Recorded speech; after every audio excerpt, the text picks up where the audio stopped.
초기불교 이해 제2장입니다. 제2장 초기불교의 기본 주제, 행복의 추구. 1. 불교의 목적, 행복의 실현. 2고 등락. 인간은 행복을 추구합니다. 경제, 정치, 문화 등 인간의 모든 행위는 행복해지기 위해서입니다. 불교의 목적 역시 행복입니다. 괴로움을 여의고 행복을 실현하는 것, 즉 이고 등락이라 표현합니다. 불교의 궁극적 목적은 성자가 되는 것이고 이것은 곧 괴로움의 소멸, 즉 열반의 실현입니다. 초기불전에서 행복으로 옮겨지는 단어는 수카와 망갈라라는 용어입니다. 수카는 주로 즐거움이나 행복으로 번역되고 망갈라는 행복, 축복, 길상, 행운 등으로 번역되고 있습니다. 그러면 불교에서 추구하는 행복은 구체적으로 무엇이며 그 행복을 실현하는 방법은 무엇일까요? 결론적으로 불교의 행복을 간추려 보면 금생의 행복, 내생의 행복, 궁극적 행복입니다. 금생의 행복은 인간의 행복이라고도 합니다. 내생의 행복은 천상의 행복이라고도 하고요. 궁극적 행복은 열반의 행복이라고 부릅니다. 금생의 행복을 실현하는 방법은 세 가지를 들 수 있습니다. 첫째는 소질에 맞는 학문과 기술을 익히는 것입니다. 둘째는 보시입니다. 승가의 보시를 하거나 이웃의 보시 봉사하는 삶을 사는 것이지요. 셋째는 지계, 즉 계를 지키는 일입니다. 달리 말하면 도덕적으로 건전한 삶을 사는 것입니다. 정리하면 보시, 지계, 학문, 기술입니다. 내생의 행복을 실현하는 방법은 네 가지로 정리할 수 있습니다. 첫째는 불법승 삼보에 대한 믿음입니다. 둘째는 보시, 셋째는 지계, 넷째는 통찰지입니다. 보시와 지계는 금생의 행복과 내생의 행복을 실현하는 공통 요소임을 알 수 있습니다. 궁극적 행복을 실현하는 방법은 교학 공부와 수행입니다. 교학 공부의 핵심은 사성제와 연기이고 수행 공부의 핵심은 37포리분법과 8정도입니다. 이 궁극적 행복은 다른 종교에는 없는 불교에만 있는 가르침입니다. 여기서 중요한 것은 어떻게입니다. 어떻게 해야 행복할 수 있는지, 행복을 실현하는 구체적인 방법, 행복의 토대가 무엇인지입니다. 간략히 말하면 보시와 지계는 인간의 행복과 천상의 행복을 얻는 수단이며 수행은 궁극적 행복을 얻는 방법입니다. 이러한 불교의 행복에 대해 조금 더 자세히 살펴보겠습니다. 첫째, 금생의 행복과 그 실현 방법입니다. 앞에서 보았듯이 금생에서 행복하기 위한 조건은 보시, 지계, 학문과 기술을 들 수 있습니다. 보시하고 봉사하는 삶을 살고 계를 지키고 도덕적으로 건전한 삶을 살며 자기 소질에 맞는 학문과 기술을 익히고 그것으로 세상에 기여하고 급여를 받거나 이윤을 창출함으로써 금생의 행복을 얻을 토대가 마련됩니다. 그래서 수타니파타 마하망갈라경에서도 많이 배움, 기술, 계율, 잘 공부지음, 보시, 공덕을 쌓음 등을 금생의 행복의 조건으로 나열하고 있습니다. 둘째는 내생의 행복과 그 실현 방법입니다. 인간의 종교 행위는 기본적으로 내생의 행복을 위한 것이라고 할 수 있습니다. 종교마다 이론은 다르지만 모두들 사후세계의 행복을 이야기합니다. 불교에서는 해로운 업, 불선업을 많이 지은 이는 지옥, 축생, 악유의 사막도 또는 아수라를 포함하여 사악도에 태어나게 되고 유익한 업, 선업을 많이 지은 이는 인간 천상 같은 선처에 태어나게 된다고 가르칩니다. 부처님께서는 인간이나 천상에 태어나는 방법으로 보시와 지계를 말씀하셨습니다. 안역아함경에서는 이를 시계생천이라고 옮겼습니다. 금생에 보시하고 계를 잘 지키면 내생에 천상에 태어나게 된다는 말씀입니다. 그리고 불법승 계에 대한 믿음도 강조합니다. 불법승에 대한 흔들림 없는 믿음과 계를 지님의 넷은 예류과를 얻은 이들이 갖추고 있는 구성 요소로 강조되고 있습니다. 특히나 제가자들은 불법승 삼보에 대한 믿음과 보시와 지계를 실천하여 금생에도 행복하고 내생에도 행복할 토대를 만들어야 할 것입니다. 셋째는 궁극적 행복과 그 실현 방법입니다. 부처님께서 말씀하신 세 번째 행복은 궁극적 행복이며 이것은 열반입니다. 불교가 궁극적으로 추구하는 깨달음, 해탈, 열반은 불교만이 제시하는 고귀한 가르침입니다. 궁극적 행복을 실현하기 위해서는 개념적 존재를 해체해서 법으로 환원해서 보아야 합니다. 초기 불전에서 부처님께서는 그 구체적인 방법으로 사성제의 통찰, 발정도의 완성, 온처계의 무상고 무아에 대한 철견, 12연기의 환멸문 등으로 말씀하셨습니다. 팔정도를 비롯한 37보리분법을 닦아서 존재를 온처계근연으로 해체하고 이들의 무상고 무아를 통찰하여 여모, 이욕, 해탈, 구경, 해탈지 혹은 여모, 이욕, 소멸이 성취됨으로써 깨달음, 해탈, 열반은 실현됩니다. 이처럼 초기 불전에서 보자면 이러한 세 가지 행복을 실현하는 방법은 37보리분법이며 이것은 8정도로 귀결이 됩니다. 상유타니까에는 세 가지 행복 가운데 특히 궁극적 행복과 그것을 실현하는 방법을 강조하고 있습니다. 이렇게 하여 금생의 행복과 내생의 행복과 궁극적 행복을 추구하는 사람이야말로 진정한 불자입니다. 금생의 행복과 내생의 행복은 주로 제가자들에게 가르쳤으며 궁극적 행복은 주로 출가자들에게 가르치셨습니다. 물론 영량이 되는 제가자들에게도 궁극적 행복을 도처에서 말씀하셨습니다. 부처님께서는 제가자들에게 먼저 시계 생천을 말씀하시고 그래서 인연이 성숙한 사람들에게 사성제를 토대로 한 법을 설하셨다는 정형구가 나타납니다. 여기서 순차적인 가르침이라는 중요한 교서를 이해할 필요가 있습니다. 우빨리경과 관련 주석을 통해 배워보겠습니다. 우빨리경에는 이런 내용이 있습니다. 그러자 세존께서는 우빨리 장자에게 순차적인 가르침을 설하셨다.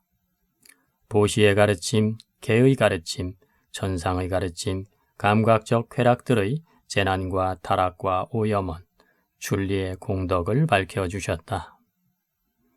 세존께서는 우빨리 장자의 마음이 준비되고 마음이 부드러워지고 마음의 장애가 없어지고 마음이 고무되고 마음에 깨끗한 믿음이 생겼음을 아시게 되었을 때 부처님들께서 직접 얻으신 괴로움과 일어남과 소멸과 도라는 법의 가르침을 드러내셨다.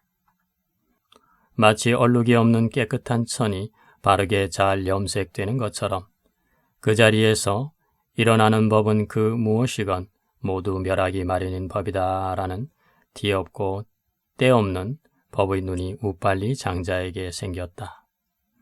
그때 우빨리 장자는 법을 보았고 법을 얻었고 법을 체득했고 법을 간파했고 의심을 건넜고 혼란을 제거했고 무해를 얻었고 스승의 교법에서 다른 사람에게 의지하지 않게 되었다. 여기서 순차적인 가르침에 대해 주석서는 이렇게 설명합니다. 순차적인 가르침이란 보시에 대해 설하신 다음에 개에 대해, 개의 가르침 다음에 천상에 대해, 천상의 가르침 다음에 도에 대해, 이렇게 순차적으로 가르침을 설하신 것을 말한다.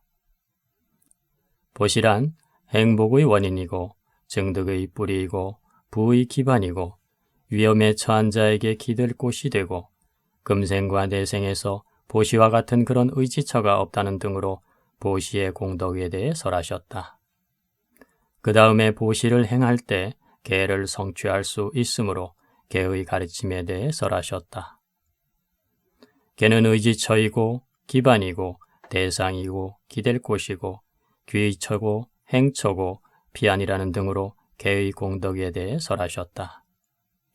그 다음에 이 개를 의지하여 천상에 태어날 수 있다는 것을 보여주시기 위해 천상의 가르침을 설하셨다.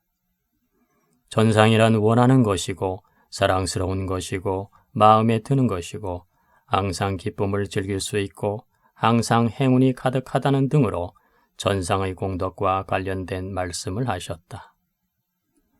그러고 나서 이 천상도 무상한 것이니 거기에 탐욕을 갖지 말 것을 가르치시기 위해 감각적 쾌락은 달콤함이 적고 많은 괴로움과 많은 절망을 주고 거기에는 재난이 도사리고 있다라는 방법으로 감각적 쾌락의 재난과 타락과 오염원을 설하셨다. 이와 같이 감각적 쾌락의 재난으로 두려움을 일으키게 하신 뒤 출리의 공덕을 드러내셨다. 여기서 법의 눈이란 예류도를 얻은 것이다. 그리고 이러한 예류도가 생기는 모습을 보여주기 위해서 일어나는 법은 그 무엇이건 모두 멸하기 마련인 법이다 라고 하셨다. 왜냐하면 이 멸이라는 무위법을 대상으로 하여서 그 역할에 따라서 모든 형성된 것들을 꿰뚫기 때문이다. 여기서 법은 본 문단에서 드러내신 사성제의 법을 뜻한다고 주석서는 말합니다. 즉 사성제의 법을 보았고 사성제의 법을 얻었고 등으로 적용해야 한다고 설명합니다. 그렇기 때문에 알라와까 경에 해당하는 주석서는 이렇게 적고 있습니다. 제가자는 바른 직업을 가지고 삼기일을 하고 보시와 공양을 하고 계를 구족하고 포사를 실천하는 제가자의 도닦음을 실천한다. 출가자는 이를 넘어서서 후회하지 않음을 행하는 계행을 갖추고 마음을 청정하게 함 등으로 구분되는 출가자의 도닦음을 닦고 통찰지를 갖추어서 삶을 영위한다. 이러한 순차적인 가르침이라는 말씀과 관련하여 순차적인 공부지음, 순차적인 실천, 순차적인 도닦음이라는 말씀도 되새길 필요가 있습니다. 12단계로 말씀하시는 기타 기리경, 8단계로 말씀하시는 가나까 목갈라나 경과 그 주석을 참고하면 좋습니다. 여기서는 기타 기리경의 일부분만 읽어보고 넘어가겠습니다. 기타 기리경. 비구들이여, 나는 구경의 지혜가 단박에 이루어진다고 말하지 않는다. 비구들이여, 그러나 순차적인 공부지음과 순차적인 실천과 순차적인 도닦음으로 구경의 지혜는 이루어지는 것이다. 비구들이여, 그러면 어떻게 순차적으로 공부짓고 순차적으로 행하고 순차적으로 도를 닦아 구경의 지혜가 이루어지는가? 비구들이여, 여기 스승에 대해 믿음이 생긴 자는 스승을 친견한다. 친견하면서 공경한다. 공경하면서 귀를 기울인다. 귀 기울이면서 법을 배운다. 배우고 나서 법을 호지한다. 호지한 법들의 뜻을 자세히 살펴본다. 뜻을 자세히 살필 때에 법을 사유하여 받아들인다. 법을 사유하여 받아들이기 때문에 열의가 생긴다. 열의가 생길 때에 시도한다. 시도할 때 세밀하게 조사한다. 세밀하게 조사한 뒤 노력한다. 노력할 때 몸으로 최상의 진리를 실현하고 통찰지로서 그것을 꿰뚫어 본다. 이와 같이 불자라면 누구나 삼보에 대한 굳건한 믿음과 계를 지녀 금생에도 행복하고 내생에도 행복하며 이를 토대로 통찰지를 증장하고 개발하여 애탈열반의 궁극적 행복을 실현하도록 해야 합니다. 2. 행복을 실현하는 토대. 앞에서 보았듯이 행복을 실현하는 토대로 조기불전에서는 불법승 3부에 대한 믿음과 계를 지니는 것, 즉 삼귀의와 오계를 강조하고 있습니다. 이러한 네 가지 의미를 하나하나 보겠습니다. 먼저 부처님에 대한 믿음입니다. 부처님에 대한 믿음은 세존의 사촌 동생이었던 마하나마가 고다경에서 부처님께 확신을 가지고 말씀드리는 다음의 구절이 그 본보기가 됩니다. 세존이시여, 여기 법에 대한 어떤 문제가 발생할지도 모릅니다. 세존께서 한쪽이 되고 비구승가와 비구니승가와 정신사와 정신녀와 마라와 범천을 포함한 신의 세상이나 혹은 사문 바라문과 신과 사람을 포함한 인간 세상이 다른 쪽이 되는 경우입니다. 그러면 저는 당연히 세존께서 택하신 쪽에 대해서 정정한 믿음을 가집니다. 세존께서는 제가 이렇다고 섭수하여 주십시오. 마하나마의 이러한 말은 법에 관한 한 부처님의 제자들과 신들을 포함한 천하의 모든 존재가 다 옳다고 인정하는 어떤 사실이 있다 하더라도 만일 세존께서 그것을 인정하지 않으시면 나도 세존의 말씀을 따라서 그것을 인정하지 않을 것이다 라고 세존께 절대적인 믿음을 표하는 말입니다. 불제자라면 이 정도로 부처님께 대한 확신이 있어야 합니다. 그래야 그가 진정한 부처님 제자일 것입니다. 둘째, 법에 대한 믿음입니다. 법에 대한 믿음은 부처님의 가르침에 대한 확신입니다. 부처님의 가르침에 대한 확신은 세상의 모든 존재를 온처 개근 재현의 고유성질을 가진 법들로 해체해서 보면 무상고 무아를 통찰하게 되고 그래서 여모, 이욕, 해탈, 구경, 해탈지를 실현하게 되며 그 방법으로 팔정도를 위시한 37보리분법을 설하신 이러한 가르침에 대한 확신을 근본으로 합니다. 다른 말로 하자면 존재를 법들로 해체해서 보아서 제법의 자상공상을 확인하여 해탈할 것을 말씀하신 부처님 가르침에 대한 확신입니다. 셋째, 승가에 대한 믿음입니다.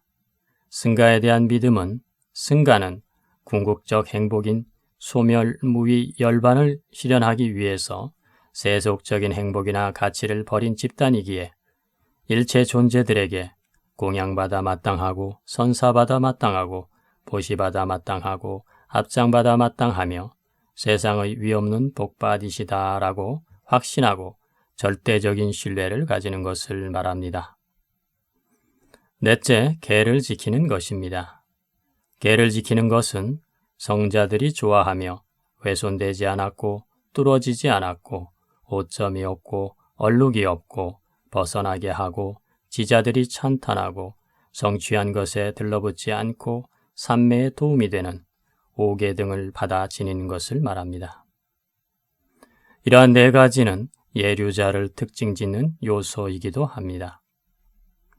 예류자의 정형구는 두 가지 유형이 있습니다.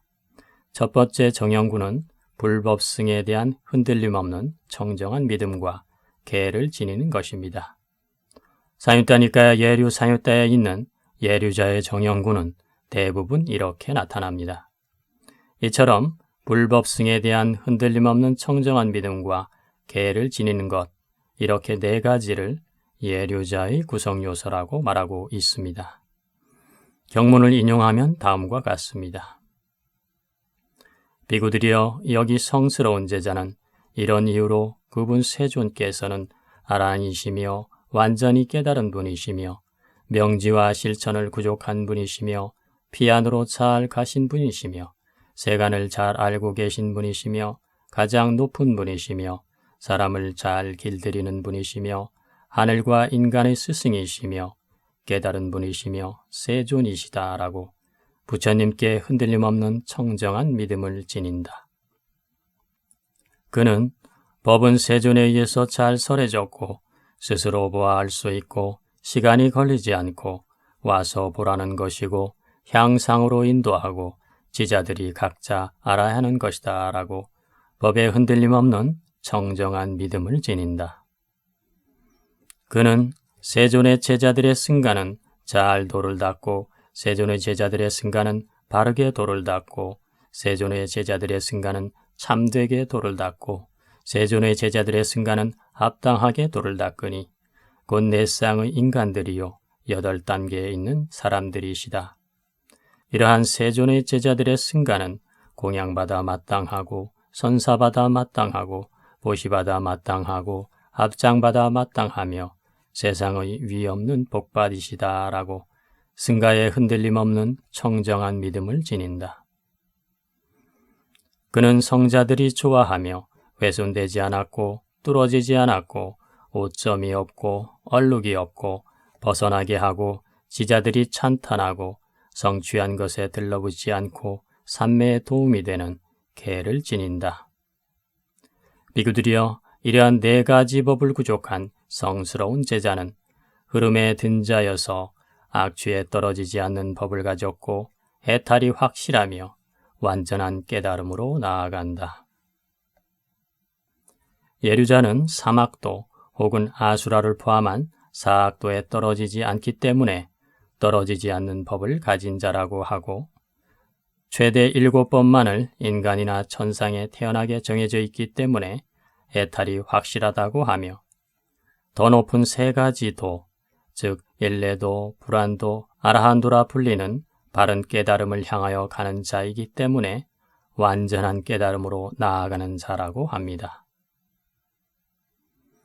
두 번째 정형구는 다음과 같습니다. 4가지 예류도를 얻기 위한 구성 요소가 있다. 무엇이 넷인가? 그것은 참된 사람을 섬김, 정법을 배움, 지혜롭게 마음의 잡돌이함, 출세간법에 이르게 하는 법을 닦음이다. 비구들여 이러한 4가지 예류도를 얻기 위한 구성 요소가 있다. 이와 같이 소따빠띠 앙가, 예류자의 구성 요소라는 하나의 단어를 조기불전연구원에서는 2가지로 번역하고 있습니다. 어떤 문맥에서는 예류과를 얻은 자의 구성 요소로 옮겼고 어떤 문맥에서는 예류도를 얻기 위한 구성 요소로 옮겼습니다. 전자는 예류과를 이미 얻은 자들이 갖추고 있는 구성 요소로 본 것이고 후자는 예류도를 얻기 위한 준비 단계의 요소들로 본 것입니다. 조기불전연구원에서 같은 수로를 문맥에 따라 이렇게 다르게 옮긴 것은 다른 곳의 경문과 주석서를 참고했기 때문입니다. 예류자는 불교의 첫 번째 성자입니다. 예류자는 참된 사람을 섬김, 정법을 배움, 지혜롭게 마음의 잡돌이함, 출세간법에 이르게 하는 법을 닦음이라는 4가지와 불법승에 대한 흔들림 없는 청정한 믿음과 계를 지니는 것이라는 4가지와 밀접하게 관련되어 있음을 알 수 있습니다. 성자가 되기를, 예류자가 되기를 발언하신 불자들께서는 이러한 예류도를 얻기 위한 4가지 구성요소와 예류과를 얻은 자의 4가지 구성요소를 마음에 잘 새겨두시면 좋겠습니다. 결론적으로 불교는 이처럼 보시, 지계, 수행 등의 순차적인 가르침을 통해 금생의 행복, 내생의 행복, 궁극적 행복을 실현하는 체계라고 말할 수 있겠습니다. 괴로움의 진리로 알려진 사성제 역시 괴로움의 소멸, 열반의 행복을 강조하고 있음을 명심해야 하겠습니다. 제2장 요약입니다. 불교의 3가지 행복과 그 실현에 대한 도표가 있었습니다. 그것을 다시 한번 보여드리는 것으로 요약을 대신하겠습니다. 아울러 3귀와 5개 빨리 의식문을 덧붙이겠습니다. 이상으로 제2장을 마치겠습니다. 끝까지 시청해 주셔서 고맙습니다. 제3장에서 뵙겠습니다.